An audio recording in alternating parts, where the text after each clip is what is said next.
was the first day of school in September of 2012, and a 16-year-old girl named Emma stood at her locker in the tiny town of Thief River Falls, Minnesota. She had volleyball practice next, so she threw a water bottle, a deodorant stick, hair ties, and a few other items into her backpack. Emma was excited that summer was over and they were back in school, but really just because she was excited about sports, not so much for her classes. She had made the varsity volleyball team, and now she was anxious to get on the court with her teammates. Emma looked in the tiny mirror mounted on the inside of her locker door, and immediately she grimaced at her reflection. She touched up her eyeliner and pulled her hair back into a tight ponytail. Her acne was flaring up again, even though she was taking medication for it, so she put on some concealer to cover it up. Then she threw the makeup into her backpack and shut her locker. A few minutes later, Emma walked into the noisy school gymnasium and dropped her backpack behind the bleachers. She could hear the familiar squeaking of sneakers and the smacking of volleyballs as her friends warmed up for practice. Emma felt right at home as she ran out to join them. But about halfway through the practice, Emma began to feel really tired. And not the normal kind of tired from like working out or running around. Her feet felt really heavy and her heart was pounding. When she looked around, she saw her teammates did not seem tired, so Emma just pushed herself and continued running all the drills. But after a few more minutes, she felt so winded that she just had to stop. And so her teammates rushed past her as Emma knelt down on one knee to catch her breath. Emma was used to feeling very fit and strong, but now her chest felt tight and she could barely breathe. She staggered to her feet and stumbled over to the bleachers. Emma's head felt heavy as she held it in her hands. She felt a sharp pain in her throat every time she swallowed, and now she was starting to feel scared. Her coach walked over and asked Emma if she was okay.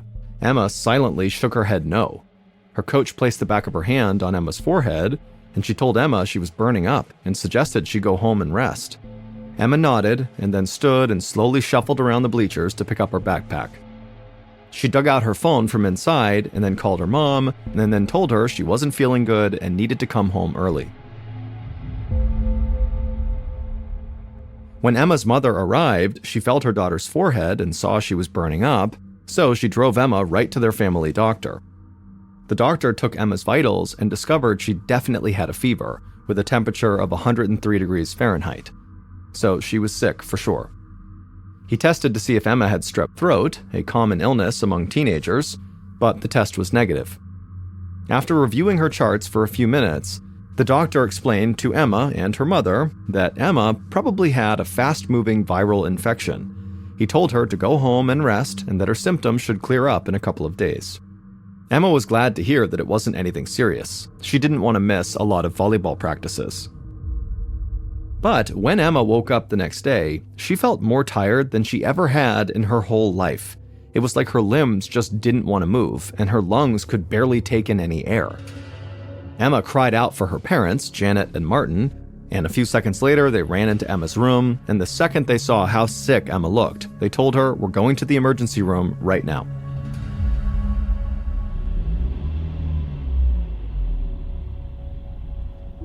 During the 25-mile drive to the hospital, Emma struggled to breathe. By the time they finally arrived, Emma was gasping for air as hospital staff helped her out of the car and onto a gurney. As a nurse wheeled Emma into a room, her mother squeezed her hand and her father followed close behind. The nurse's soft voice was very comforting as she asked Emma questions, but Emma struggled to answer even simple ones like where did she go to high school? Emma vaguely felt the prick of a needle in the crook of her elbow as the nurse attached an IV and drew several vials of blood. Then the nurse placed an oxygen mask over Emma's nose and mouth and picked up a phone. Emma could hear the seriousness in the nurse's voice. She wondered if maybe this was just how nurses sounded in the ER, or maybe this was something really bad. A few minutes later, the nurse wheeled her gurney to a room down the hall and positioned a large X-ray machine over Emma's chest while she lay there. Emma knew that the X-rays could not actually hurt her, but as the machine began to click and hum, Emma really started to feel terrified. What was wrong with her? When the nurse wheeled Emma back to her room after the X-ray, she turned down the harsh overhead lights and told Emma to rest while they waited for the results. Emma was grateful for the peace and quiet. She closed her eyes and immediately sank into a deep sleep. An hour later, Emma was startled awake as a doctor wheeled in a computer and dimmed the overhead lights, pulling up a digital image of her chest. Janet and Martin, Emma's parents, stood up from their chairs in the corner of the room as the doctor began to point to all these dark, cloudy spots on the image. The doctor told Emma and her parents that the grayish cloud on her lungs indicated a severe case of pneumonia. The doctor explained that they could treat the pneumonia with drugs, but the big question was what caused Emma's lungs to become so infected. It could be a bacteria, a virus, a fungus, or something else. Hopefully more tests would help them figure it out. But the doctor said that this small regional hospital was not equipped to run those type of tests. He was arranging for Emma to be transferred to the Sanford Medical Center in Fargo, North Dakota, almost 100 miles away. It was the closest hospital with a pediatric intensive care unit. Emma grabbed onto her mother's hand as an orderly came to wheel her into another ambulance. Volleyball practice suddenly seemed very far away. About 2 hours later, a physician at Sanford Medical named Dr. Sherry Richards rushed down the busy hall in the pediatric ICU and into Emma's room. Emma's mom sat next to her sleeping daughter, brushing hair out of Emma's face, while her father sat in the corner, anxiously bouncing his leg. Dr. Richards introduced herself to the parents and then walked up to examine Emma. And right away she noticed Emma had very shallow breathing and bluish lips and fingertips, and then she gently touched Emma's hand and it was cold. These were all symptoms of Emma's pneumonia. Dr. Richards smiled at Janet and Martin and told them she was going to prescribe powerful antibiotics to suppress the infection in Emma's lungs. Now, she wasn't sure exactly what was causing the infection, but these antibiotics covered a broad spectrum of disease-causing agents, so hopefully the drugs would help Emma start to feel better, while Dr. Richards continued to look for more specific answers. But the next morning, less than 48 hours after Emma initially felt ill, her condition only seemed to be getting worse. She had an extremely high fever, and her breathing was shallow and rapid, and so very little oxygen was reaching her bloodstream. Dr. Richards needed to do something drastic. She asked Emma's parents for permission to place Emma on a ventilator, a machine that forces air into the lungs when someone is struggling to breathe. Emma would need to have a tube inserted through her windpipe so enough air and oxygen could reach her lungs. Her parents hated the idea, but watching Emma gulping for air, they told the doctor to do whatever it took to help their daughter. Dr. Richards checked in on Emma every day, hoping that with more oxygen, Emma's lungs would get better. But even with the help of the ventilator, Emma wasn't recovering. Emma's heart and other organs were not getting enough oxygen to function properly. Dr. Richards was perplexed. She said to a nurse how incredibly rare it was for a young, athletic high school student to be put on a ventilator. Sudden respiratory failure like this did not just happen out of the blue. The most likely cause for what was happening to Emma would be some kind of viral or bacterial infection, but Dr. Richards thought that was unlikely for one simple reason. None of her schoolmates were getting sick. It was just Emma. So Dr. Richards took a closer look into Emma's patient history to see if there was anything about her on an individual level that could spark any clues. By all accounts, she seemed like your average teenage girl whose only regular medication was a very common acne treatment, meaning it was extremely unlikely that Emma's current condition was caused by a rare side effect from this acne treatment. Also, Emma did not have any relevant allergies either. So, to cover all her bases, Dr. Richards ordered a wide range of tests. She wondered if maybe the respiratory issues were caused by a blood clot in Emma's lungs, or maybe she had undiagnosed rheumatoid arthritis that scarred her lungs. But every test Dr. Richards ran on Emma just came back negative. Dr. Richards was totally stumped. And so she suspected that whatever was happening to Emma had to be extremely rare. It was so uncommon she couldn't find any existing records of similar cases anywhere, which also meant she couldn't find a way to treat it. It quickly became obvious that the ventilator was not enough to stabilize Emma's breathing. After a few days, Dr. Richards switched her to a more powerful ventilator that pumped even more air into her lungs, but even that was still not enough. There was only one option left, a very powerful machine that is normally reserved for patients on the brink of death. A team from the famed Mayo Clinic flew to Fargo with a high-tech, refrigerator-sized device known as an ECMO machine. All the blood in Emma's body would now circulate through this ECMO machine, which essentially takes over the job of her heart and lungs. The ECMO machine required surgery to insert all the thin plastic tubes into Emma's body, and her mother immediately gave permission to do the surgery, knowing this could be Emma's only hope.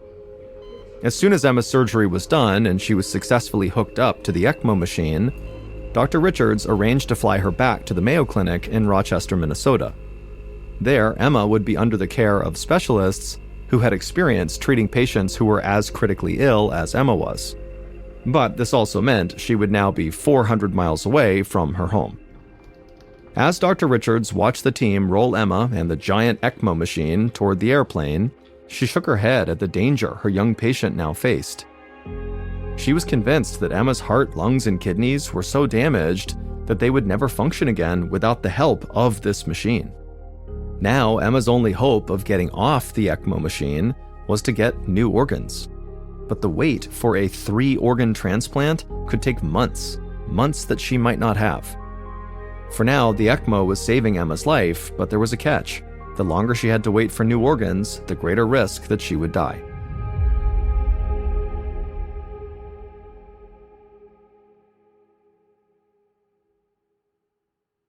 Once Emma was settled in at the Mayo Clinic, her new doctor explained the situation to her.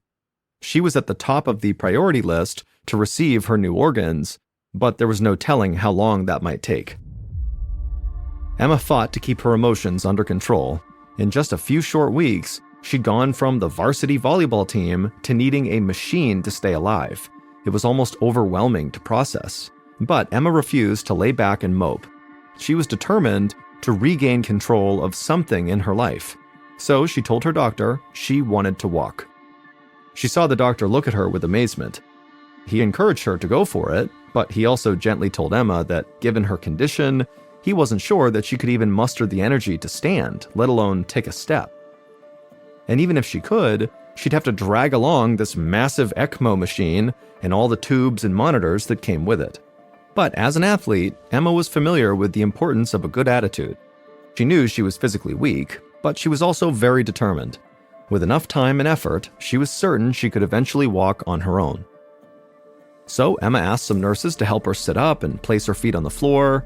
She was so dizzy that her head spun, and she had to lie down again almost immediately. But Emma refused to give up. She tried again the next day and sat on the edge of the bed a little longer. And the next day, she sat for even longer.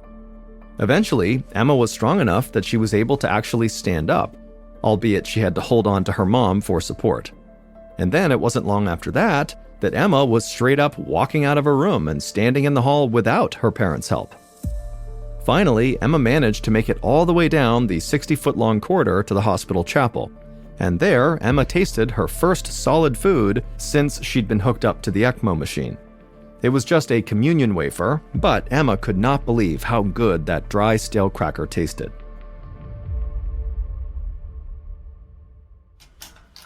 One morning, after more than 6 months at the Mayo Clinic, Emma's doctor came into her room to review the latest readout from her ECMO machine. As he walked over to it, he smiled down at Emma, who was in bed tapping on her phone. The doctor felt so bad for Emma because she was in this impossible situation, but he was also very proud of Emma for really handling this situation with grace. She was so optimistic and so positive, even though most people would be totally devastated and depressed. The doctor looked at the numbers from the ECMO machine and had to do a double take. He wondered if he was actually misreading the data. Emma looked up from her phone and asked him what was going on, and Emma's doctor told her that her blood pressure, heart rate, and blood oxygen levels all seemed to be improving. He had no explanation for why this was happening, but given the numbers he was seeing, Emma's organs might have recovered enough to function without the help of the ECMO. Doctors still had no idea what had made Emma sick in the first place, but almost miraculously, she appeared to be getting over it. After more than 6 months on the ECMO machine, The tubes in Emma's body were finally removed, and she was officially disconnected from the machine. She never got a transplant because she didn't need one. Her organs had mysteriously recovered all on their own. Finally, on a spring day in 2013, Emma left the hospital for good. She had been in the hospital for a total of 7 months with a mystery disease that had baffled some of the best doctors in the world. Now, Emma could return to normal life as an active teenager. But a dark shadow hung over Emma. The doctors had never figured out what was making her sick. So what was to stop it from striking her again, or somebody else in the future?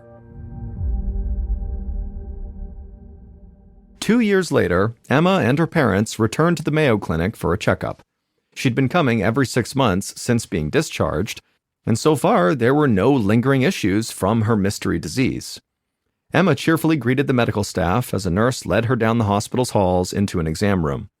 While the nurse took Emma's vitals, she remarked how happy all the staff was that Emma had made this full recovery, but then the nurse's face grew serious. The nurse told Emma that there was actually a 12-year-old girl at the hospital currently being treated for the same bizarre symptoms that Emma had experienced. Her lungs had stopped working and nobody knew why, and just like Emma had been, this 12-year-old was currently hooked up to an ECMO machine while awaiting an organ transplant. Emma was shocked to hear this. She held back tears as the memories of her own time on the ECMO machine came flooding back to her. She wanted to do everything she could to help this girl, and so Emma asked if maybe she could meet with the girl's parents. And sure enough, a couple of hours later, Emma and her parents sat down with the 12-year-old girl's parents in the hospital cafeteria. And over some hot coffee, they compared their respective histories. At first, the two girls' cases didn't seem to actually have that much in common. But then, Emma remarked that she hoped this other girl at least didn't have the same skin problems that she, Emma, had dealt with when she was younger. The girl's mom laughed and said that her daughter had acne, but not any worse than any other teenager. The mother said that she was taking some medication for it, but it was an extremely common medication. It would turn out that both this girl and Emma were taking the same acne medication, called Bactrim, also known generically as TMP-SMX.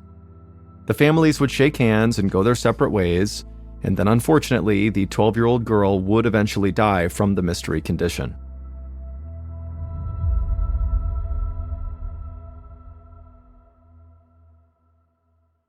Three years later, in March of 2018, Emma, who was now 21 years old, sat at her desk in her modest one-bedroom apartment, drinking her morning coffee and reading the news on her laptop. She clicked on a headline and her jaw dropped. She could not believe what she was seeing. It was a story about a 16-year-old high school student in Wichita, Kansas, named Z Uwadya. She was an athlete who played on several sports teams, but then her lungs just suddenly stopped working, and now Z was relying on an ECMO machine to survive. Emma couldn't believe the similarities between Z's story and her own. It made Emma also think back to that little 12-year-old girl who died a couple years back. Since then, Emma had heard about another teenager experiencing the same thing, and she too had also taken Bactrim, or TMP-SMX. Emma wondered if maybe Z, this person in this headline, was taking Bactrim as well. For years now, this suspicion about Bactrim had lingered in the back of Emma's mind, and now she was more certain than ever that this common medication was what had made them all so sick. Emma found an email address for the doctor who was treating Z, and she wrote to her immediately. Dr. Jenna Miller, who was caring for Z at Children's Mercy Hospital in Kansas City, Missouri, was catching up on paperwork when her inbox pinged. There was a message from a woman named Emma who said that she'd experienced something similar to Z, and she wanted to know if Z had taken Bactrim, because Emma had taken Bactrim, and so maybe that was a commonality.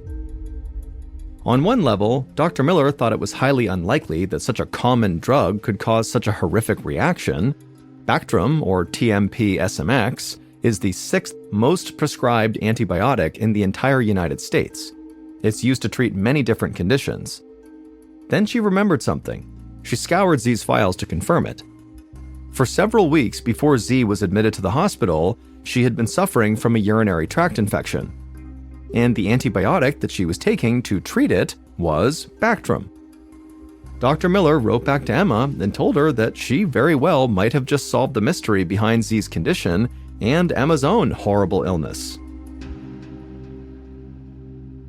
It turned out all the girls with this mystery illness had taken Bactrim, TMP-SMX, shortly before being hospitalized.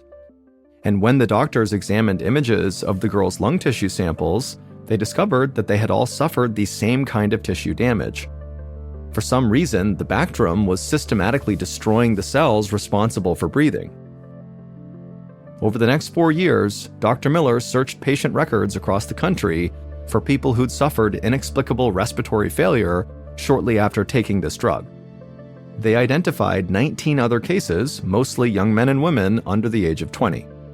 6 had died, including Z. Uwadya. No one knows why the antibiotic sometimes triggers this rare lung destruction, but Dr. Miller and her colleagues suspect that in rare cases, people's bodies have a potentially deadly allergic reaction to the drug. Today, Bactrim, or TMP-SMX, is still widely prescribed, but acute lung failure is now listed as a potential side effect. Emma is now 26 years old, and she works as a nurse who cares for patients who've just had heart and lung transplants. Emma knows that because of her reaction to Bactrim, which caused all this damage in her body, she can never be a serious athlete again. She gets winded after climbing a couple flights of stairs. But considering that she very nearly died, she doesn't mind at all.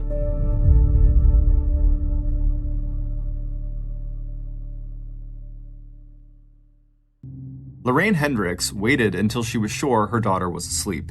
Then, the 43-year-old mom opened her daughter's bedroom door as quietly as she could and peeked in on 7-year-old Catherine. No matter how busy or hectic Lorraine's day was, the sight of her sleeping daughter, her dark gold hair on the pillow, surrounded by picture books and stuffed animals, always gave Lorraine a sense of peace and contentment. It was just the beginning of March 1990.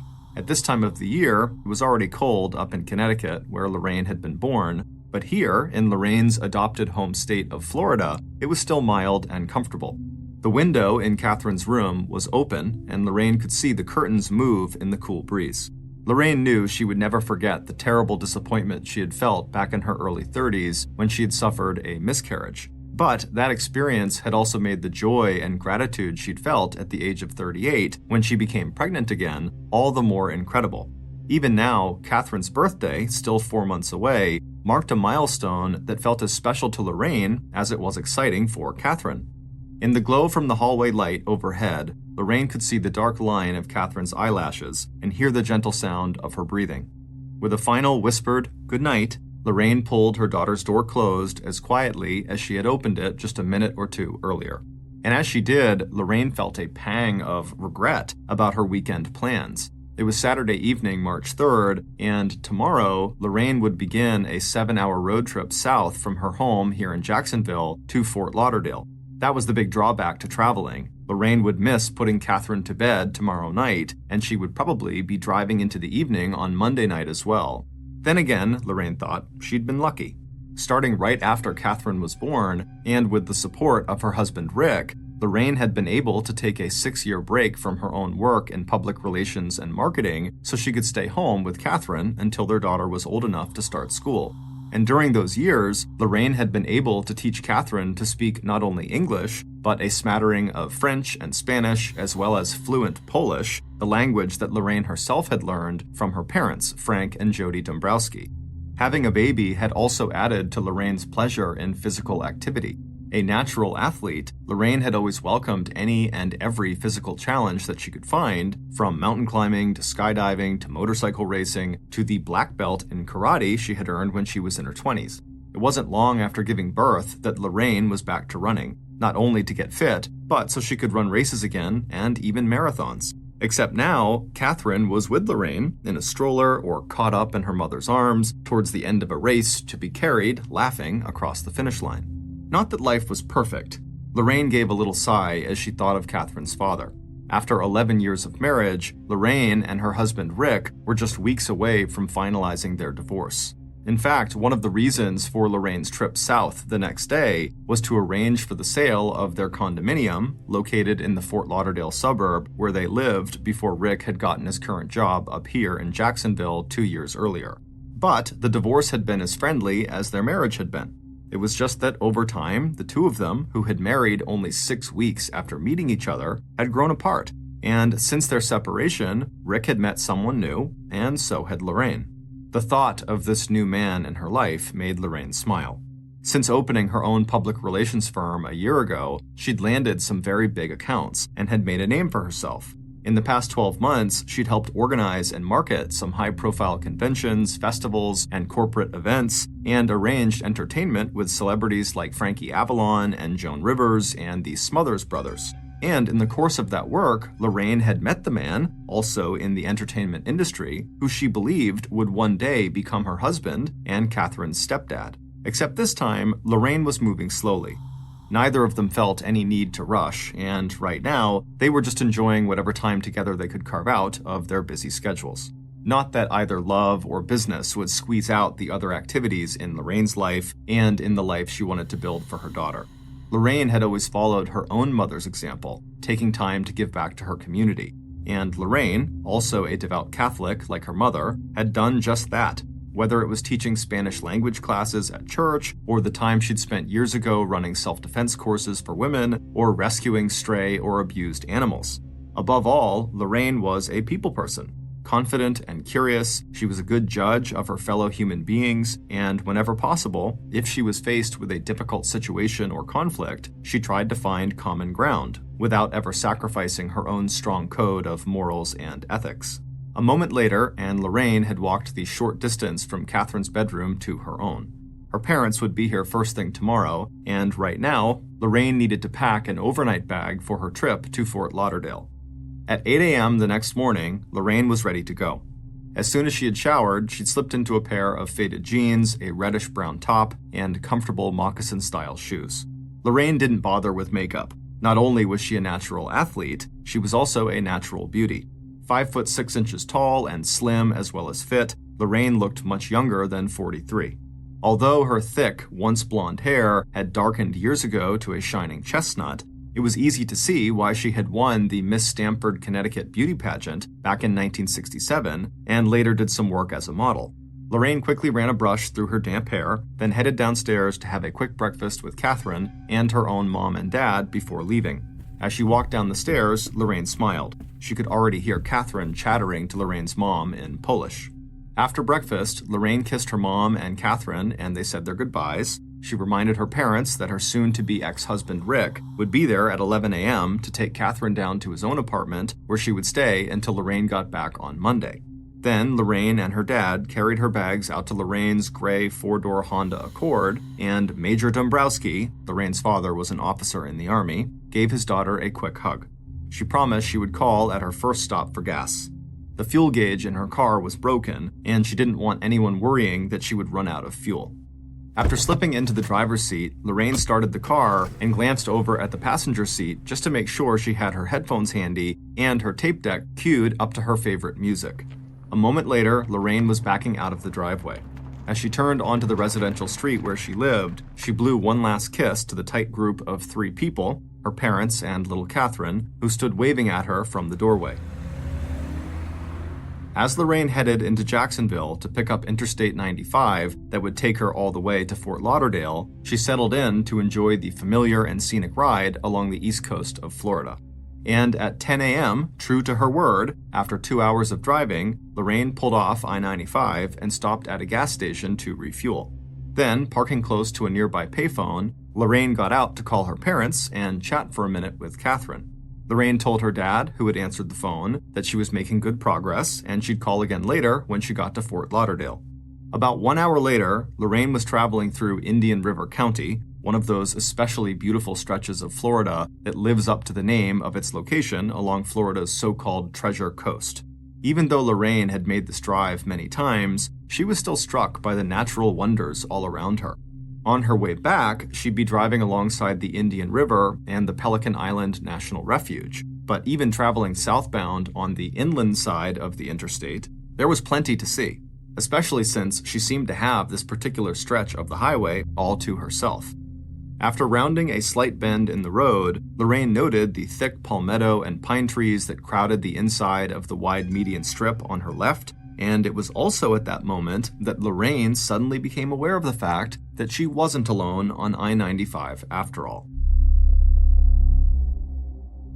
4 days later, on March 8th, 36-year-old detective Phil Williams was standing in his now usual place, directly on top of a big red X that had been spray painted onto the shoulder of I-95 near Vero Beach in Indian River County, Florida.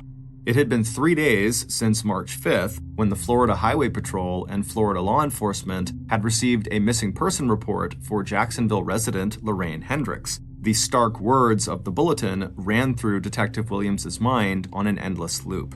Missing adult, endangered, good mental condition, foul play suspected.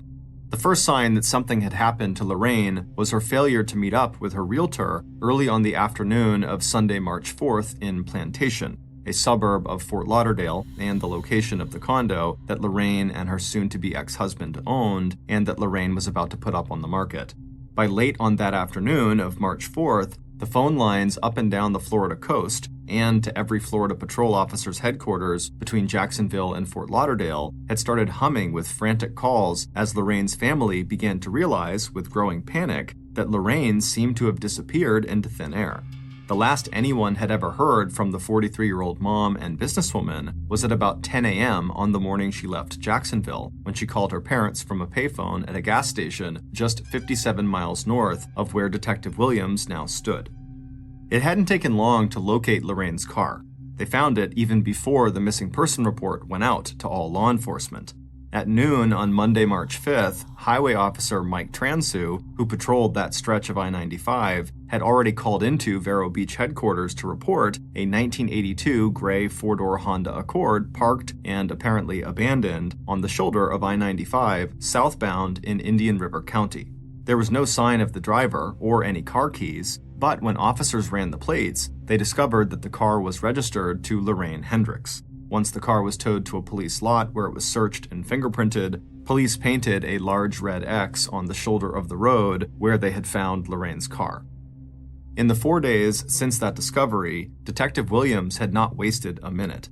He had interviewed Lorraine's father and her soon-to-be ex-husband, who had both driven down to Vero Beach as soon as they heard that Lorraine's car had been found. With their help, investigators had put together a list of Lorraine's friends and business associates, as well as the name of the new man in Lorraine's life. The only item that appeared to be missing from the car was Lorraine's wallet, with her driver's license and her car keys. Investigators also pulled all the traffic tickets, warnings, and arrests that had been made along I-95 in the days before, during, and after Lorraine's disappearance in hopes that law enforcement had encountered either Lorraine or anyone remotely suspicious who might have been involved in her disappearance. Detective Williams and his officers had done foot searches of both the shoulder and the median strip where Lorraine's car had been found, looking for any clue, from a scrap of paper she might have dropped to an article of clothing or jewelry, but so far, nothing. It turned out the gray Honda she was driving had plenty of gas and no mechanical problems that might have led to a roadside breakdown. There was no evidence that Lorraine had picked up a hitchhiker. There was no sign that her car plates had been run through any law enforcement system database on either Sunday, March 4th or Monday, March 5th when her car was discovered. Lorraine's new boyfriend had left the day before Lorraine's trip south to spend a week in Europe on business, and Lorraine's soon-to-be husband had been up in Jacksonville with their daughter when Lorraine disappeared. But even though their foot searches of the area hadn't turned anything up either, Detective Williams kept finding himself returning again and again to the red X on the side of the road where Lorraine's Honda had been found. He was standing there now on the warm, windy, and very humid afternoon of Thursday, March 8th, staring in frustration at the densely wooded median strip about a mile away that separated this southbound stretch of I-95 from the northbound lane. Earlier that day, Detective Williams had ordered another intensive search of that area, first with helicopters and then with a large team of all area law enforcement who had done a step-by-step search of the whole 3-mile-long, 300-yard-wide stretch of grass and pine and palmetto trees. But the helicopters had peeled away with nothing to report. from the sky, it was almost impossible to see through the thick canopy of trees, and law enforcement officers on the ground had emerged from their foot search sweaty, bug-bitten, and empty-handed as well. But Detective Williams still wasn't satisfied. He was developing a theory that Lorraine must have been the victim of a random sex crime, that someone had been able to lure her out of her car, maybe pretending to have car trouble and flagging her down to help, and it looked to the veteran detective that the median strip with the big forest was the most likely place to commit a rape and then maybe a murder. Before going back to headquarters, he decided that he'd make one more foot search of the median forest himself. But before crossing the interstate to join his partner, Larry Smetzer, Detective Williams was joined by the 2 patrol officers who worked this stretch of I-95. Mike Transu, who had found Lorraine's car 4 days earlier, and Tim Harris, a canine officer whose highly trained German Shepherd was sitting at attention in Tim's nearby cruiser. Detective Williams knew from the hours he'd spent looking at recent traffic tickets that Tim had been processing an arrest at the time of Lorraine's suspected disappearance. But he still asked both officers if there was anything new they might have remembered about their Sunday, March 4th shifts along this stretch of road. Both officers shook their heads, but Tim offered to use his dog, Shadow, to help with the foot search of the forest median later that evening when the wind had settled so any scent would be close to the ground.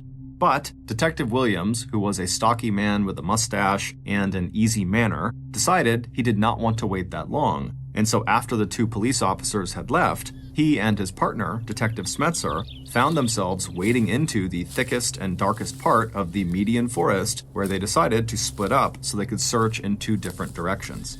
Even though they were actually close to one of the most heavily used interstates in the country, as Detective Williams worked his way into a stand of pine and palmetto trees, it was like he'd entered a different world. Despite the Florida sun, it was dark in there, and the sound from the road was so muffled that all he could hear was the nearby buzzing of insects. The only thing that seemed to penetrate the wooded area was the wind, and the detective wondered if Officer Tim Harris might have been right. Even a well-trained dog might not be able to pick up a scent.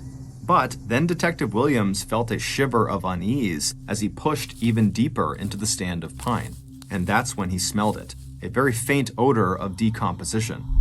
Peering ahead in the gloom, he could just make out a slight mound of dead grass and pine needles leading right up to the trunk of a twisted pine tree, and at the end of the mound nearest to him, Detective Williams could also just make out what looked like a wig made of brown hair.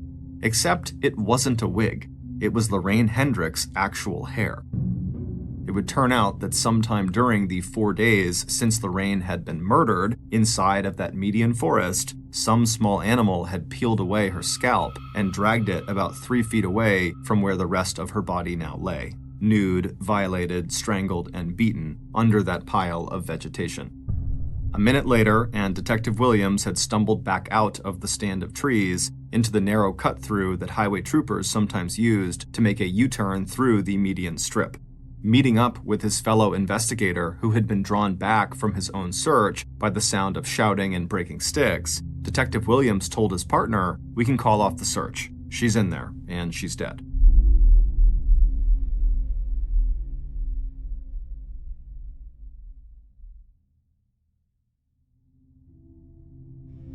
By 1:15 p.m. on Thursday, March 8th, the median strip on that stretch of I-95 through Indian River County was crowded with law enforcement and medical personnel. The area around Lorraine Hendrick's badly decomposed body was cordoned with yellow crime scene tape. Except for a single gold hoop earring found near her body, police found no trace of Lorraine's wallet or any of her clothing. By 7 p.m. that night, the Vero Beach medical examiner was conducting Lorraine's autopsy. Time of death was likely Sunday, March 4th, just a few hours after Lorraine had waved goodbye to her parents and Catherine before setting off on what should have been a routine trip to Fort Lauderdale. The next day, newspapers across Florida headlined the story, "Missing Jacksonville Woman Found Murdered."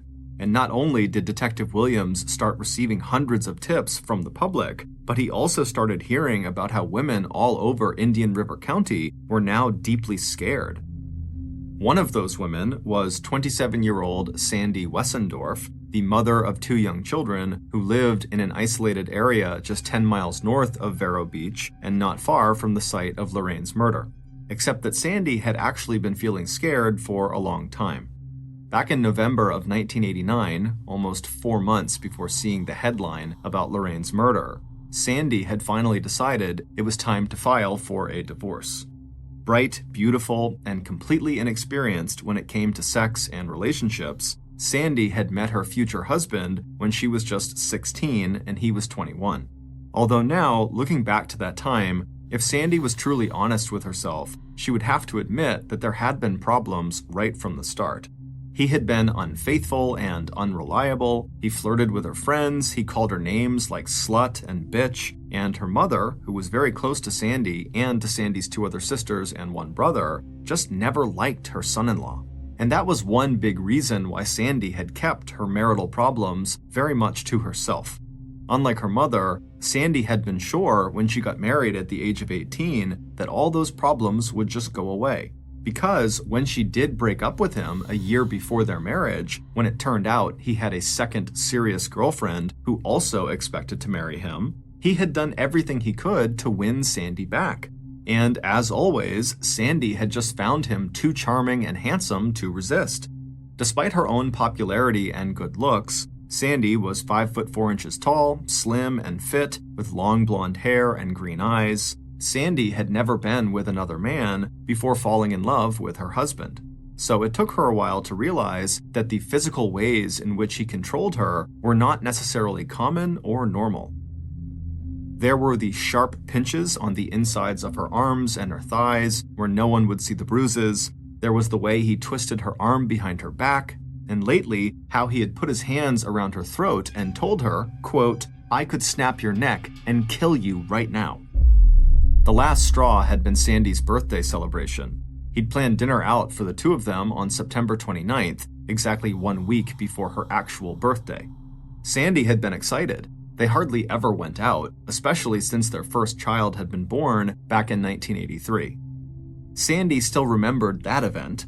After she had gone into labor and asked her husband to take her to the hospital, he had refused to drop her off at the door of the hospital. Instead, annoyed that she had gotten him up so early in the morning, he had insisted on parking in the visitor's lot. After watching her struggle out of the car, he'd told her, quote, "You're gonna walk, bitch." Their second child had been born 2 years later. But still, Sandy had been excited about the birthday dinner, and the children were excited about spending the evening with other family members.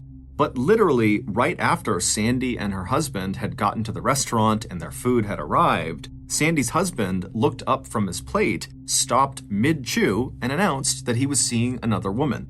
Then he motioned to Sandy's own plate and told her to start eating or her dinner would get cold. It would turn out that her husband had not just started having an affair. He'd been involved with this woman for the last 4 years, and Sandy had had no idea. Although looking back, all the signs had been there. The affair had started when Sandy was pregnant the second time, and her husband always had things to do and places to be that took him away from home. But Sandy had truly believed that whatever their issues, both she and her husband had been absolutely faithful to each other. In fact, to Sandy, that was the one thing keeping their marriage together. Sandy had put up with her husband's abuse because she really did believe that deep down, they must be each other's soulmates. But now, she had no reason to believe that, and she knew she had to end the marriage. But what Sandy hadn't expected was her husband's reaction to her decision to file for a divorce. He had no intention of giving up his other woman, but there was no way he was going to give up Sandy either. After that, things had gone from bad to worse. On Valentine's Day 1989, she found out just how obsessive her husband had become. When she had gone to her bookkeeping job that day, she discovered her boss waiting for her. With a grim look on his face, he told her that someone she knew must have broken into their office where they kept sensitive financial information and gestured to the inside of the small room where she worked. When Sandy looked through the door, she knew immediately that her husband must have made copies of her work keys and used them to enter the building the night before. The space in front of her was crammed with white and red balloons. Bursting into tears, Sandy had turned around and gone straight home, knowing that she'd be lucky just to keep her job, and she couldn't afford to lose that job. Her husband could never seem to possess enough things. Cars, trucks, boats. He'd even talked about getting his own helicopter. If Sandy hadn't been so good at managing money and juggling more than one job, they would have lost their house a long time ago. And right after Sandy had walked through the door of that house on the afternoon of the balloon incident, she came face to face with her surprised husband. Rushing past him, she locked herself in the bathroom, and it was then that she saw the tape recorder he had left sitting on the bathroom counter.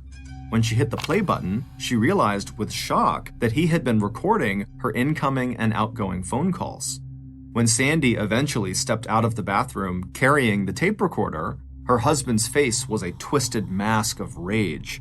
After that, Sandy found other tape recorders that he had left around the house, one in her bedroom and another hidden in the creases of the living room sofa. Now, not even a month later, Sandy didn't even bother to remove these recording devices. If she did, she knew he'd just find some other way to invade every private space in her life. As darkness fell over Sandy's house in Citrus Hideaway and her 2 kids slept upstairs, Sandy sat listening in her kitchen. And as she expected, it wasn't long before she heard the soft thump as her husband, who had been kicked out of the house, stepped carefully through the window of their son's upstairs bedroom. For weeks now, he'd been climbing from a low-hanging porch roof up onto the second story and then into their upstairs. Sandy didn't even bother to call out and tell him she knew he was up there and that she knew he'd been spending the night in that room for weeks, because it wouldn't have done any good anyway. Following the discovery of Lorraine's body, Detective Williams and his team tracked down dozens of tips and possible leads in the murder case. There was the man in a yellow Oldsmobile who seemed to be following a female driver off of an I-95 exit. There was a woman who reported that a man had tried to force her car off of I-95 and then had shot out her car window before speeding away. One man who contacted the police telling them to be on the lookout for someone who trolled I-95 for stranded female motorists turned out himself to have had a prior conviction for rape, a set of handcuffs in his glove compartment, and a rock-solid alibi. But despite spending hundreds of staff hours on this case, the only physical evidence they'd turned up that was in any way related to Lorraine's killing was on March 9th, when Vero Beach police were contacted by police 1 county over with a report that Lorraine's wallet, that was missing the driver's license, had been discovered in a rest area dumpster 20 miles south of where Lorraine's car had been found. The wallet had actually been recovered before Lorraine's body had been found and ID'd, so police had not recognized its significance right away. But any hope that the wallet could help ID the killer was short-lived. Whoever had dumped it at the rest area had also wiped it completely clean of fingerprints. Even as investigators and law enforcement from the police, sheriff's department, and the Florida Highway Patrol joined forces to move the investigation along, Detective Williams was also looking for any information on recent homicides that looked at all similar to Lorraine's murder and suspected rape. But despite his best efforts, he just could not catch a break in this case. On March 21st, 13 days after discovering Lorraine's body, the detective was once again poring over all the tickets, warnings, and other records of police activity in the area on March 4th and 5th, the day that Lorraine had been driving and the day that her car had been discovered. It was during this second review that Detective Williams noticed a detail that he had overlooked the first time around. Staring down at the piece of paper on his desk, Detective Williams picked up the phone and made a quick call that would correct his earlier mistake. After hanging up the phone, he slid that particular piece of paper out of the pile. What he had just found out didn't necessarily change anything, but it might be worth following up on later. Meanwhile, in the white stucco house on its lonely acre in Citrus Hideaway, things for Sandy were only getting worse. Her continuing refusal to withdraw the notice for divorce that she had filed in late November had made her husband more and more angry. At about 9 p.m. on Sunday, March 25th, when Sandy was sitting in the living room of her house talking with 2 of her visiting neighbors, she heard the familiar thump of her estranged husband landing on the floor upstairs in their son's bedroom. This time, Sandy jumped up and ran upstairs to confront him and told him that if he was going to come into the house, then he should come downstairs because their neighbors knew he was there. A few minutes later, he was sitting in the living room, but was refusing to say a single word until the neighbors left, which they ultimately would. But as soon as the door closed behind the neighbors, Sandy's husband exploded into action. 10 inches taller and 70 pounds heavier than his terrified wife, he grabbed Sandy and dragged her across the room and up the stairs into the master bedroom where he had stashed a black vinyl bag. Reaching in through the open zipper, he pulled out a pair of handcuffs and then turned out the light. Before Sandy could grasp what was happening, he snapped one of the cuffs around her wrist. The click of the lock sent a rush of adrenaline coursing through Sandy's body, and before he could snap the other cuff onto her other wrist, she kicked out her legs from under her and brought both of them falling to the floor. Their 10-minute struggle ended as her husband knew it would, with him gaining control over her. Sandy had managed to keep her husband from putting the other cuff on her other wrist, but when he couldn't cuff her, he had just given up the idea and climbed directly onto her chest, pinning her down with one leg on either side of her. And with her under him, unable to move, he had reached into his black bag and pulled out a gun and pointed it at the side of her head. And then clenching his other hand into a fist, he started beating the carpet right next to the other side of her face. Then he stopped and said, "You are going to take me back." But Sandy, in an act of defiance, shook her head, no. Furious, her husband began hitting the floor next to her head even harder and told her with a menacing look that he was going to do this to her face if she didn't do what he said. And it was at that point that Sandy knew she was not just facing rape or injury, she was facing death. Her husband was going to kill her if she didn't agree to take him back. And so Sandy, who could barely breathe with the weight of her husband on top of her, told herself to stay calm, and then she said, "Okay, I'll take you back." And then, in a rush, she continued in a quiet and soothing voice, telling him that tomorrow they would have a little ceremony, just the two of them, and they would put their wedding rings back on and renew their marriage vows, and he could let her get up now and take off the handcuff and go back downstairs so they wouldn't scare the kids, and so she could get a drink of water. A few minutes later, they were sitting together in the living room. Sandy tried to keep her hands from shaking as she drank the glass of water he had handed her. She could already feel the swelling around her wrist from where the metal handcuff had been. Suddenly, her husband stood up from his seat on the sofa. Without saying a word, he started to pull off his shirt and then unzip his corduroy jeans. Sandy turned her head away, feeling her whole body tense in fear and revulsion at the sound of that zipper. But when she looked back at her husband, the air suddenly seemed to be sucked out of her lungs, because the man staring back at her with dark, hungry eyes was wearing a pair of women's tan pantyhose and women's black lace underwear with a sheer panel in front. 2 days later, on March 26th, Detective Williams got several new pieces of information that would eventually break the stalled investigation into the murder of Lorraine Hendricks wide open. Sitting at his desk that Monday morning, the detective pulled out that piece of paper he had set aside 5 days earlier. It was a traffic ticket about a warning someone had been given. He read the information on it again and tracked down the phone number of the driver who had been given the warning on the morning of Sunday, March 4th, while driving over the speed limit on I-95 through Indian River County. Then he picked up the phone and placed a call. Later that same day, Detective Williams got a report about a domestic violence complaint that had been filed the day before at the nearby Sebastian Police Headquarters. That evening, Detective Williams picked up the phone and made several more calls. One of them was to a terrified young woman named Sandy Wessendorf, who agreed to meet with him the next day, Tuesday, March 27th, in the parking lot of a nearby high school. Based on those phone calls, the meeting with Sandy, the medical examiner's report, and the eventual confession of Lorraine's murderer, here is a reconstruction of what police believe probably happened to Lorraine Hendricks on the day she was killed. Back on Sunday, March 4th, Lorraine was making good time as she headed down I-95 from Jacksonville to Fort Lauderdale. Only 2 hours into her 7-hour trip, she almost hated to stop, but she knew her parents would appreciate the call. And she was looking forward to talking with her daughter, Catherine, before Rick arrived at 11 a.m. and took her back to his apartment. So, at about 10 a.m., Lorraine pulled off the interstate at an Amoco gas station, topped off her fuel tank, then went to the ladies' room, and then used the nearby payphone to call home. When she pulled back onto I-95 South a few minutes later, Lorraine was smiling as she thought of how excited Catherine was to be spending the morning with her grandparents. And this next part of her trip through Indian River County was especially beautiful. So Lorraine put on her headphones and she bumped the volume up on her music, and she settled in for a long stretch of driving.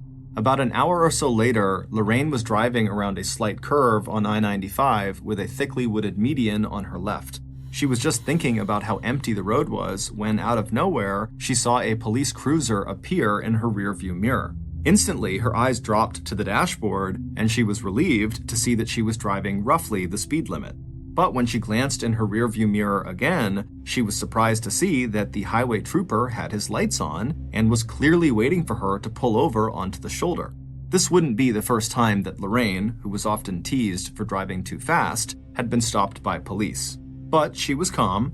As the daughter of an Army major, she had been raised to be both respectful and professional when it came to officers in uniform. So even though she wasn't sure why she had been stopped, she parked her car on the side of the road, she took off her headphones, and by the time the highway patrol officer had reached her window, she had taken out both her driver's license and her car's registration. But almost as soon as she looked up at the tall, muscular officer in his beige Stetson hat, Lorraine felt a sense of alarm. He seemed agitated, and when he leaned down to look through her window, she felt his eyes crawling all over her. Later, when he had forced her into his cruiser and driven into the cut-through of the median strip, Lorraine still thought she could save herself. But the German Shepherd in the back of the cruiser was terrifying, with its low growl and bared teeth. And when the man had dragged her out of the cruiser, slamming the car door behind her, her relief at being away from the dog instantly changed to a different kind of fear. Even with her now rusty skills in self-defense, Lorraine was completely off balance, and before she could even react, her attacker was dragging her deep into the thickest part of the median strip forest, into a stand of pine and palmetto trees with a canopy of branches and leaves that was so thick even the bright Florida sun was blotted out. And now the man was talking to her like she was someone else, his wife, a woman he called Sandy, who apparently was threatening to divorce him. But he would never let that happen. Undoing his belt and unzipping his pants, he shoved Lorraine down on the ground. Even as Lorraine tried to talk to him, to tell him she understood he was hurting, that she was not the person he thought she wasn't Sandy, he yanked her pants down and pulled her shirt and bra up over her chest, and then straddling her, he pinned her arms to her sides. When he was finished, he turned Lorraine over one more time so her battered face was pressed into the ground. Then he placed her underwear around her neck and pulled it tight. But it was the heavy force of his hands pressing down on her and breaking her slender neck that would finally kill her. When Lorraine was dead, 32-year-old Highway Patrol Officer Tim Harris, the same Tim Harris who had offered to have his dog search the median forest for Detective Williams, stripped off the rest of Lorraine's clothes and dragged her injured body even deeper into the trees. Then he arranged Lorraine's body so she lay face down with her legs spread out around either side of a tree trunk in a sexually suggestive position.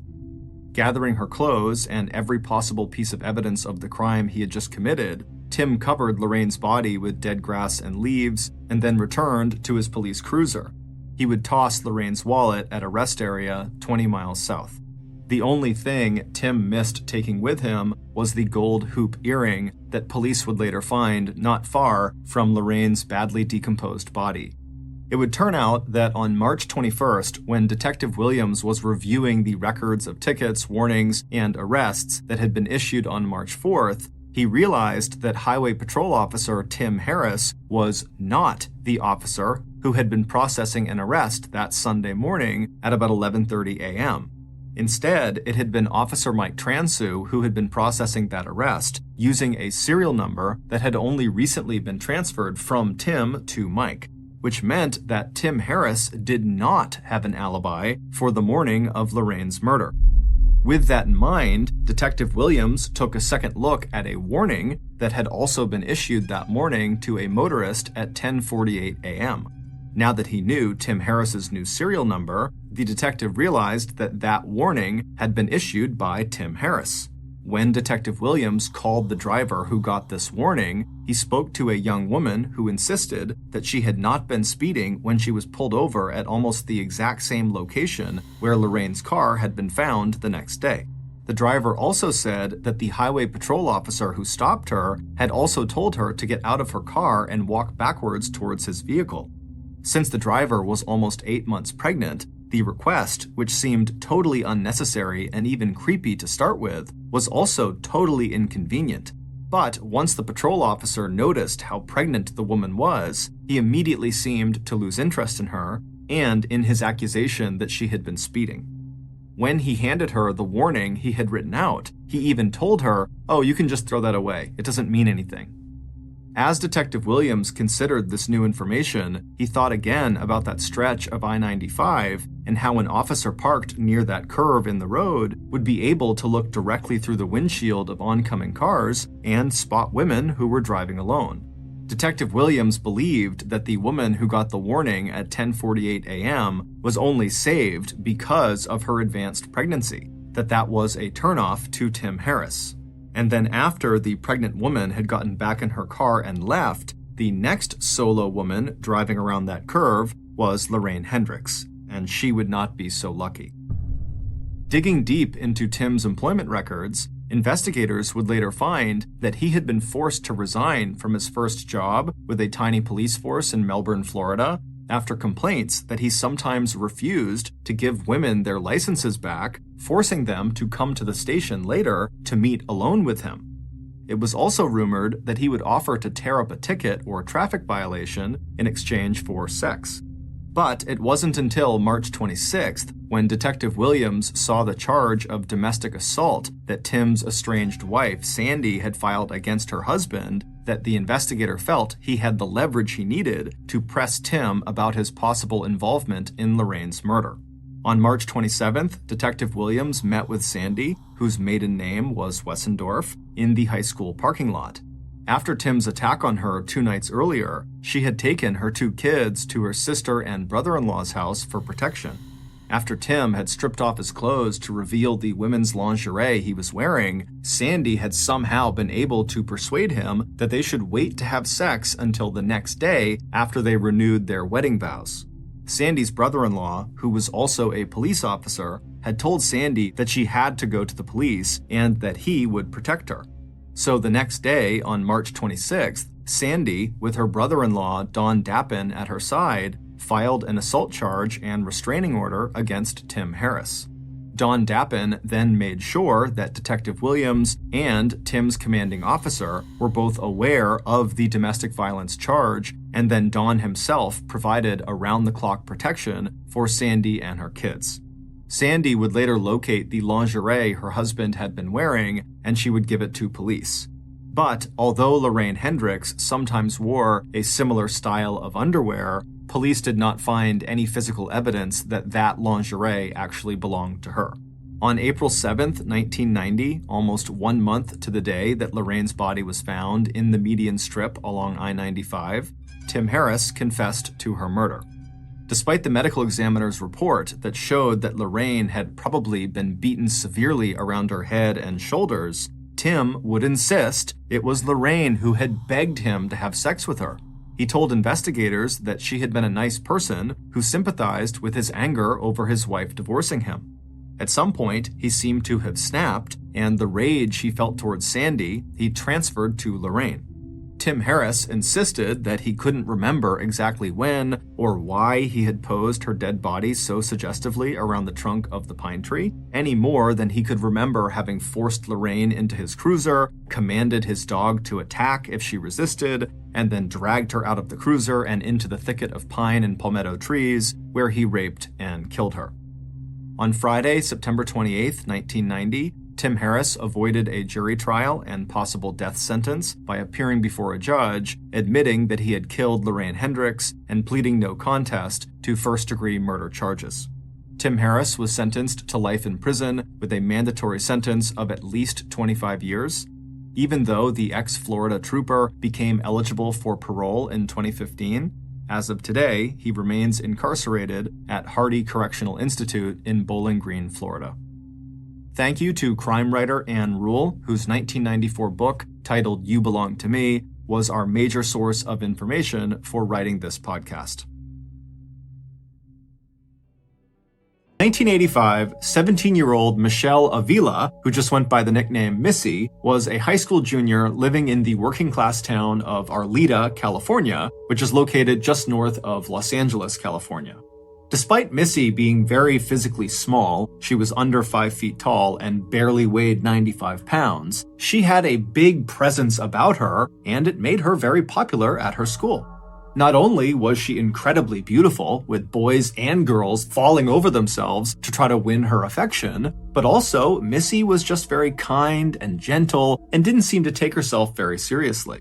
But life for Missy was not all perfect. A year earlier, during her sophomore year, a nasty rumor had been spread around Missy's high school that Missy had apparently been sleeping with all of these boys who were in established relationships with girls in the school, and even though this rumor was a total lie, by the time the rumor reached the girlfriends of these boys that Missy had apparently slept with, these girls believed it.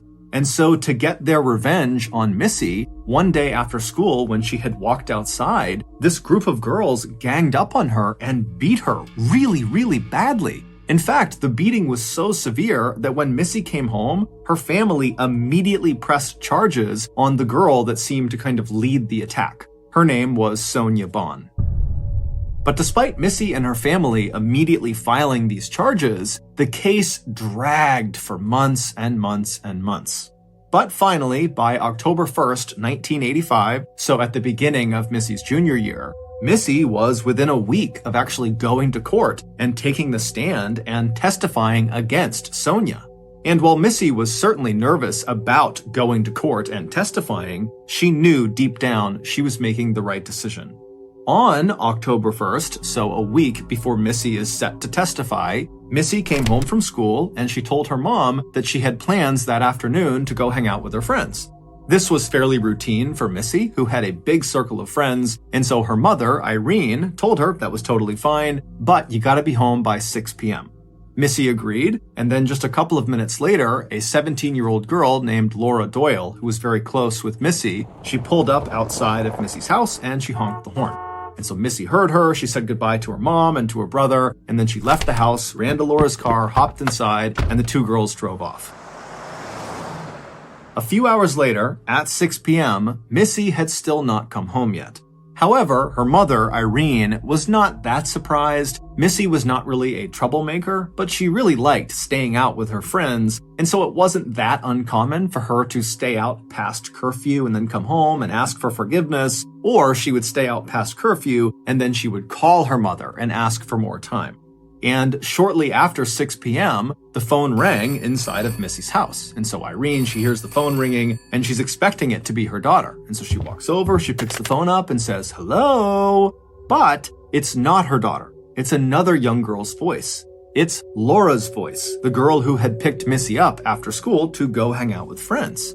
And before Irene could ask Laura why she was calling, Laura kind of awkwardly asked Irene, "Hey, is Missy home?" And Irene would say, "Laura, she left with you. Isn't she with you?" "No, she's not here. She's running late. Why? What's going on?" After Irene said this, Laura began to panic, and then she proceeded to tell Irene what happened that afternoon while she was out with her daughter. She said after she picked Missy up, the two of them just kind of drove around town, which they did all the time, and then at some point they made their way over to Stonehurst Park, where Missy and Laura and a bunch of their friends would often go and hang out. And so they drove over to Stonehurst, they made their way into the parking lot, and as soon as they were in there, Laura began looking around for other cars that she recognized to see if maybe their friends were there. But after looking around, she didn't recognize any of the cars, and so Laura just reflexively began turning the car around to leave the park. But as she was doing that, Missy stopped her and said, "Wait a minute, I know the guys over there, I want to go say hi." And so Laura stopped the car and she looked in the direction that Missy was pointing. And on the far side of the parking lot were these two guys who appeared to be maybe in their late teens, early 20s. Laura did not recognize either of them, and they were standing outside of this blue car, a blue Camaro. Now, Laura was accustomed to Missy just kind of knowing everybody in town because everybody loved Missy and Missy loved everyone. And so this type of situation was not totally uncommon. However, Laura was just not very excited at the prospect of going and hanging out with these two total strangers to her. But she could tell Missy really wanted to. And so she turns to Missy and says, okay, go out there, go say hi to them, and I'm going to park and I'll meet you in a second. And so Missy, she hops out of the car and she begins walking over to these two guys and she's waving to them and they're waving back and smiling at her. And Laura, meanwhile, pulls the car into a parking spot. She throws it in park and she's about to get out when she notices her gas gauge is below empty. And so she calls out to Missy, who's now halfway to these two guys, and she says, hey, I'm going to go fill my car up with gas and then I'll come back and I'll meet you. And so Missy turns around and she's like, okay, bye. And so Laura puts her car back in drive and she pulls out of the lot and she heads into town to get some gas. A few minutes later, when Laura pulled back into the Stonehurst parking lot, she looked in the direction of where the blue Camaro and the two guys were and where Missy was headed, and they're all gone. Missy is nowhere to be seen. Now, this was 1985, so Laura could not just call or text Missy to see where she had gone. And so instead, Laura just sat in the parking lot looking at the vacant spot where the blue car had been, kind of going over in her mind what she should do. And eventually, she told herself that, Missy was a big girl, she can handle herself, she knew those guys, I'm sure everything is just fine, and those guys will drop her off at her house when she needs to go home. And so even though Laura is telling herself this, she would leave the Stonehurst parking lot and spend a while just kind of driving around town, looking for Missy and looking for this blue Camaro and these two guys. And after finding none of them, she would head home. And then right after 6 p.m., Laura picked up the phone and she called Missy's house because she knew Missy's curfew was 6 p.m. and so she should be home by now. But of course, when Missy's mother, Irene, picked up the phone, Laura would learn Missy had not come home. And so Irene and Laura are immediately really worried about Missy, but not to the point where either of them think they should involve the police. Instead, Laura and Irene would spend the next couple of hours after that 6 p.m. phone call calling everybody they could think of that might know where Missy was. And when that yielded no results, Laura and Irene actually met up that night and began going door to door to all of Missy's friends and acquaintances' houses, asking the occupants if they knew where Missy was. But by late that night, no one had given them any information about Missy's whereabouts, and so still feeling very concerned about Missy, Laura and Irene decided the best thing to do was just to go back home and go to bed and hope in the morning Missy turned up or someone contacted them with information about where Missy was. But the following morning, Missy had still not turned up and no one had heard from her, and so that morning Irene went to the police and told them what was going on. Immediately, the police honed in on Laura and began going over every single detail of what that blue Camaro was doing, what those two guys looked like, what did Missy say about these two guys? Did she give any information about where they might go or who these guys were? And Laura, she was totally guilt-ridden and emotional about being the last person to see Missy before she has apparently vanished. And she sat there trying to give every bit of information she possibly could about what had happened that day. But unfortunately, she was just too far away from these two guys and their vehicle. She could only give them a sort of basic physical description, which Laura even admitted was not very accurate because it was really far away, and frankly, she wasn't looking that hard. And so after getting all the information they possibly could from both Laura and Irene, the police launched a very extensive search all over Arleta, California, and the surrounding areas. And while they were doing that, Irene and other members of Missy's family, along with Laura and other close friends of Missy's, began their own search. But after a couple of days, neither the professional search nor the amateur search had turned up any new information about Missy's whereabouts or the whereabouts of those two guys and their blue Camaro. But then, on October 4th, just 3 days after Missy went missing, Missy would be found. However, it would take investigators another 3 years to finally make sense of what actually happened to her. Based on eyewitness testimony, here is a recreation of what happened to Missy on the day she vanished. On that day, which was Tuesday, October 1st, 1985, Missy came back from school. She told her mother she wanted to go out and hang out with her friends. Her mother told her, okay, be home by 6. And then a couple of minutes later, Laura pulled up outside and honked the horn, and Missy ran outside, hopped in the car, and they drove off. The pair would drive around town for a few minutes before making their way to Stonehurst Park. Now, to understand what happens next, you need some context. Missy had two best friends. One of them was 17-year-old Laura Doyle, who she was with, and the other was another 17-year-old girl named Karen Severson. These three girls had met when they were in grade school, they lived basically on the same street, and they spent virtually every second of every day together. However, a month earlier in September, the trio had had a falling out. Because a month earlier, another rumor about Missy sleeping with boys who had girlfriends began circulating around the school, except this time, the girlfriends in the rumor were Laura and Karen. Now, of course, Laura and Karen were well aware of the fact that a year earlier, Missy had been accused of something similar and it had all been a big lie. And so going into this new rumor, Laura and Karen knew that the likelihood of it being real was very slim. But because this rumor directly involved them and their boyfriends, they felt a little concerned. And so Laura and Karen went to Missy and they said, hey, we don't think it's true, but is it true? Did you sleep with our boyfriends? And Missy immediately is like, are you kidding me? No, I didn't sleep with your boyfriends. Did you see what happened last year? It's the same thing. It's a lie. It's just a rumor. I can't believe you would think I would do that to you. And so pretty quickly, this discussion escalated to a full-blown fight between the girls. Or more specifically, it turned into a full-blown fight between Karen and Missy. Because Laura, she was worked up about it, but pretty quickly she was able to calm down. But Karen, she didn't calm down.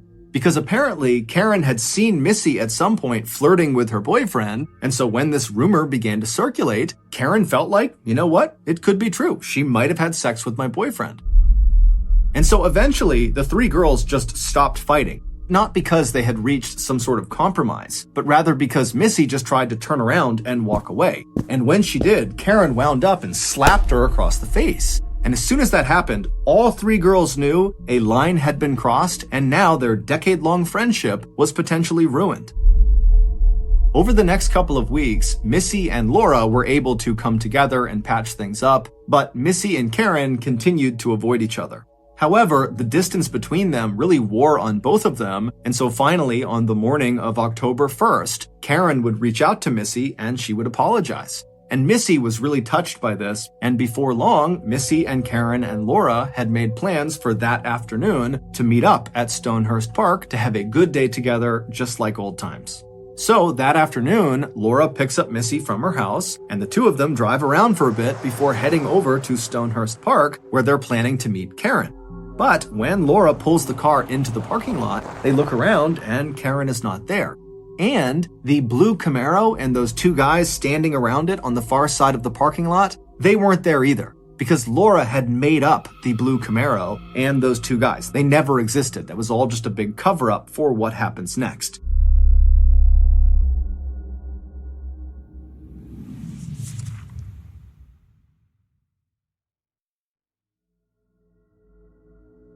So Laura and Missy, they pull into the parking lot at Stonehurst and they park in a spot and proceed to wait for Karen. And Karen would show up just a couple of minutes later. But when she showed up, all hell broke loose. Karen came flying into the parking lot and came to a screeching stop right up alongside Laura's car. Karen had parked her car so close to Laura's car that Laura literally couldn't open her door without striking Karen's car. And in Karen's car, in the passenger seat, which was closest to Laura's car, was a terrified-looking 17-year-old named Eva Cherambolo, who was friends with all three of the girls, and that day, Karen had apparently asked Eva to come over for dinner, but after picking Eva up, without giving her any explanation, she had flown over to Stonehurst and then came to this screeching stop right next to Laura's car. And so Eva is sitting in the passenger seat looking at Karen and looking over at Laura, and Missy having no idea what's going on, and Karen begins yelling at Eva to roll her window down. And so Eva rolls her window down, and Laura and Missy are looking over in absolute astonishment. And then once the window is down on Eva's side, Karen begins screaming across Eva out the window at the car that Laura and Missy are in. And so Laura and Missy exchange totally confused looks, and then Laura rolls her window down, and suddenly Laura and Missy can hear what Karen is yelling. And Karen is hurling the most vile and horrible insults at Laura, not at Missy. It takes Laura a second to realize what Karen is yelling about, but once she realizes that Karen is just ruthlessly insulting her, Laura just turns and begins hurling insults back at Karen. And so the whole time, Laura and Karen are just screaming at each other. Missy and Eva are just sitting in their respective passenger seats, having no clue what's going on. And just as quickly as Karen had arrived and begun screaming at Laura, Karen put her car back in drive and sped right out of the parking lot. And Laura at this point is totally incensed and enraged at Karen for some of the things she had said. And so Laura fired up her car, threw it in drive, and before Missy could tell her otherwise, Laura had sped out of the parking lot after Karen. And for the next 45 minutes, Karen and Laura drove like absolute maniacs north of the city up into the mountains, where the whole time they're driving, Karen is swerving side to side, and she's speeding along these desolate roads, and Laura would speed up and get right on her bumper, like she was experiencing this extreme case of road rage. Now, for the first few minutes of this, both Missy and Eva were desperately trying to get their drivers to calm down and just pull over. Whatever you're fighting about, it's not worth crashing and dying over. But little did Missy or Eva know, there was something much, much bigger going on between Laura and Karen. And so their requests to stop the cars fell on deaf ears. Finally, after this 45-minute white-knuckle insane drive along these mountain roads came to an end when the road they were on kind of funneled them into this dirt parking lot in the middle of this huge forest. And as soon as they reached this parking lot, Karen came to a stop, and Laura narrowly avoided smashing into her and came to a stop right next to her. And as soon as the two cars were stopped, both drivers hopped out and were immediately in each other's faces, shoving each other, screaming at each other, just continuing this awful fight. Eva just stayed in the passenger seat and did nothing. She was just hoping that whatever was going on would eventually end and they could leave. But Missy, she's looking out there at her two best friends who seem like they're about to kill each other. And so Missy decides she's going to get out and try to separate them.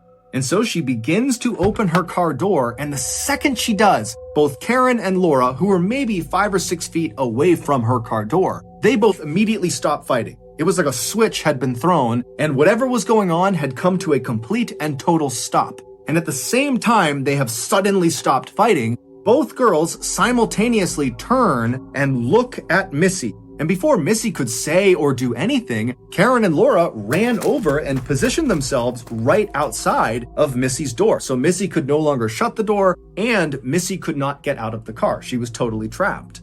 And as soon as Karen was in position right outside of the car, Karen kind of got down and got right in Missy's face, and with a very menacing and hissing voice, she looks at Missy and says, "You know, this whole thing was a joke. Me and Laura, we weren't actually fighting. We're not mad at each other. But we are mad at someone. We're mad at you." And then Karen and Laura would reach down and pull Missy out of the car, and they would slam her back up against the side of Laura's car. And then Laura and Karen pressed up against her and began screaming at Missy that she had slept with their boyfriends and they knew it.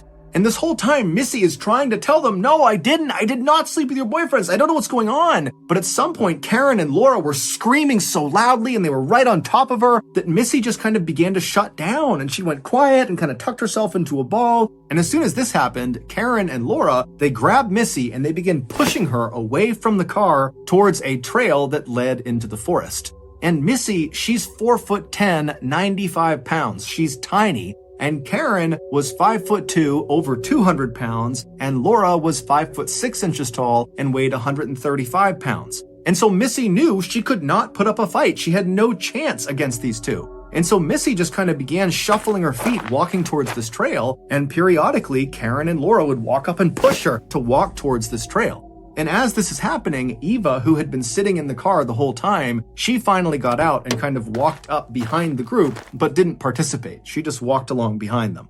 And so after a couple of minutes, Karen and Laura had managed to push Missy all the way to the actual start of the trail, this narrow trail that left the parking lot. And at that point, Laura walked around Missy, so she was in front of her, and Karen stayed behind Missy. And the two girls ordered Missy to keep following them into the woods. And Missy did not put up a fight. She just put her head down and continued walking along the trail behind Laura, with Karen behind her, periodically pushing her. And then several steps behind Karen was Eva, who just continued to do nothing. After the girls had walked for a little while on this trail and were out of sight of the parking lot, Laura came to an abrupt stop and she turned around to face Missy. And by this point, Missy was genuinely terrified. She was crying, she had her head down, and she was just hoping that her captors were going to let her go. But once they stopped and Missy looked up at Laura, Laura wound up and decked Missy right in the face. And as soon as she hit Missy, Karen immediately jumped in. And before long, Missy was on the ground getting punched and kicked and stomped on by Laura and Karen. And again, Eva just stood there watching, doing nothing. Eventually, Laura and Karen would stop beating Missy, and at that point, Laura would pull out a knife. And she would reach down and she would grab Missy's hair and she began hacking it off. Missy was not a vain person, but she loved her hair. It had to be perfect anywhere she went. It was her prized possession, and Laura and Karen knew it.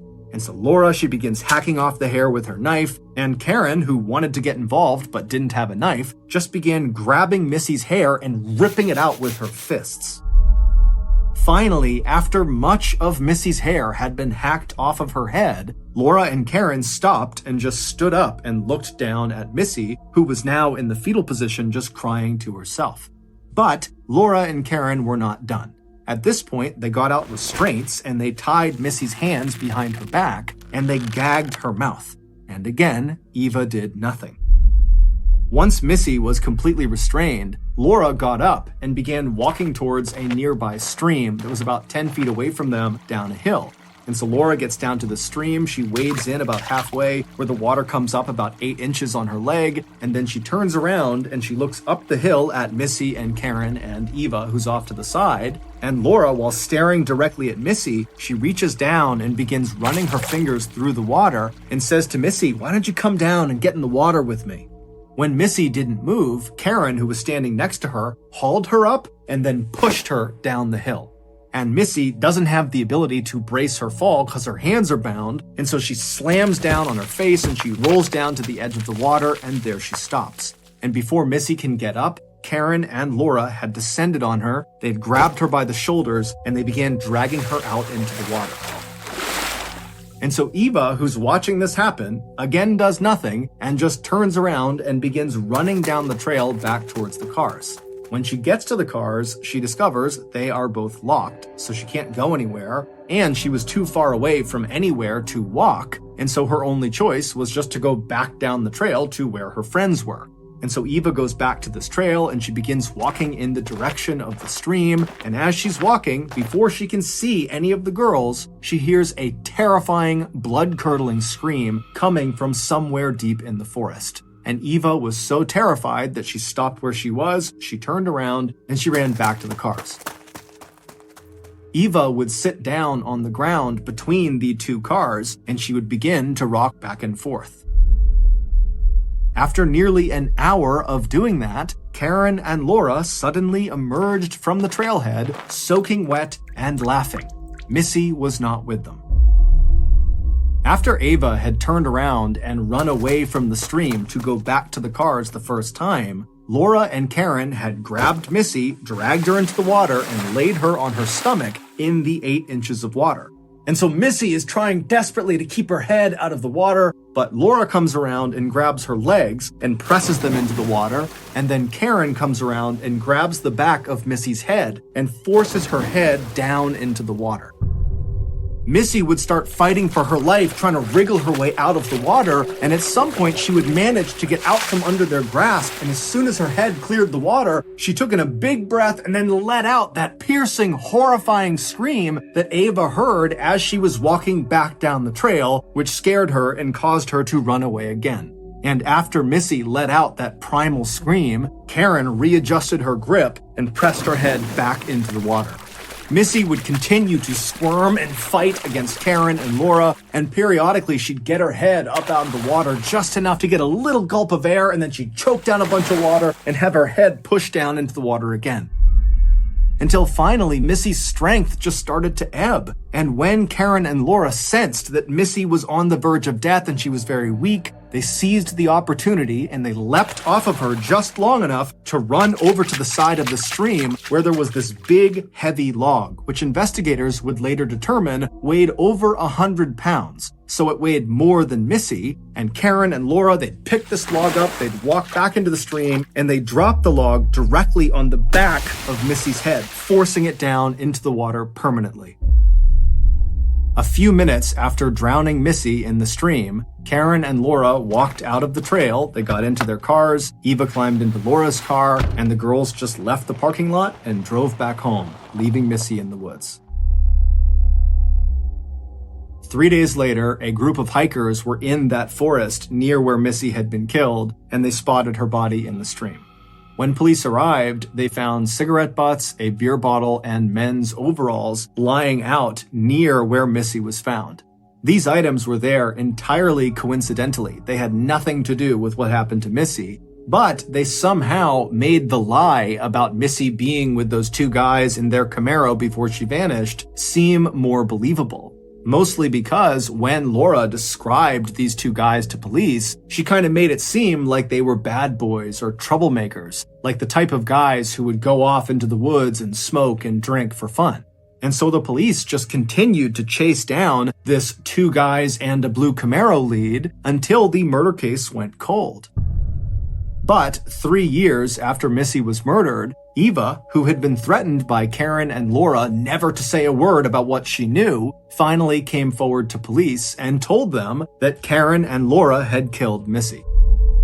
When Karen, Laura, and Missy became teenagers, Missy really blossomed into this beautiful young woman who everybody seemed to adore. Meanwhile, Laura and Karen had the opposite experience. They felt awkward in their bodies and felt like no one really liked them. And so in time, they became very jealous of Missy, and that jealousy turned into resentment, and that resentment turned into hatred. And so in 1984, it was Karen and Laura who started that rumor about Missy sleeping with all these boys who had girlfriends. And that lie would get Missy attacked and beat up really badly. But that wasn't enough for Karen and Laura. They felt like Missy deserved worse. And so the following year, in September of 1985, Laura and Karen decided to kill Missy. Their plan began with spreading another rumor about Missy, about how she was sleeping around with boys with girlfriends, except this time the girlfriends in this rumor would be Laura and Karen. They did this knowing this rumor would start a fight between the three of them, and they knew that Missy just would not be able to be mad at her friends. She would want to make up with them. And so Karen and Laura, they start this rumor. It does cause a big blowout fight between the three of them. But then after this fight, Laura very intentionally makes up with Missy and kind of says, hey, let's make things right again. And so she pretends to be friends with Missy.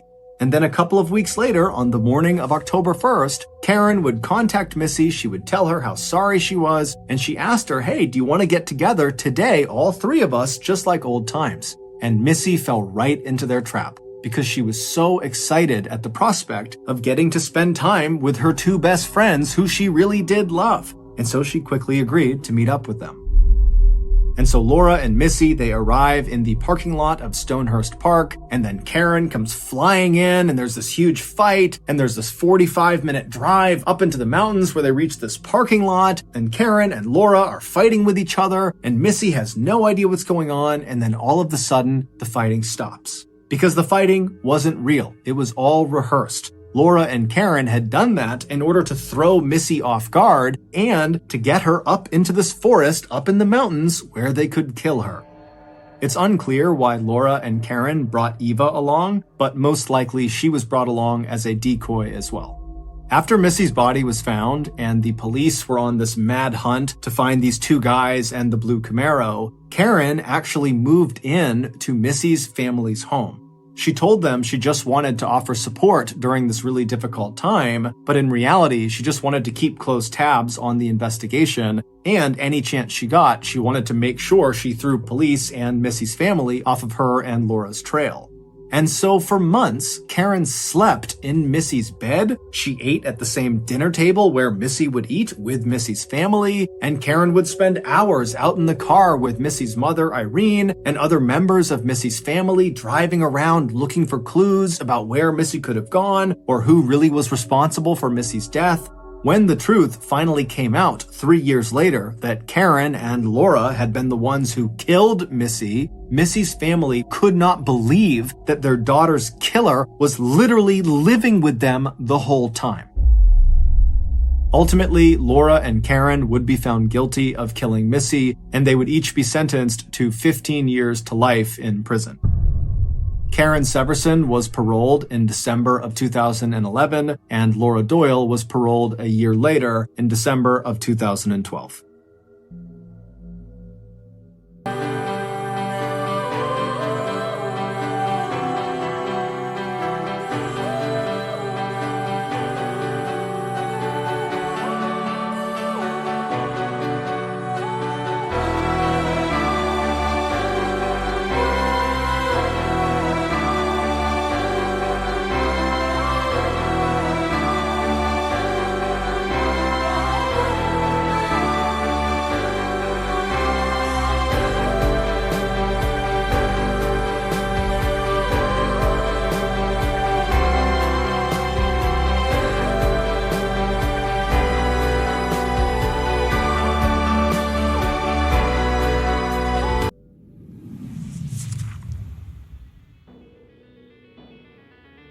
Thank you for listening to the Mr. Ballin podcast. If you got something out of this episode and you haven't done this already, the next time the Amazon Music follow button is having a bad day, offer to make them a cup of tea.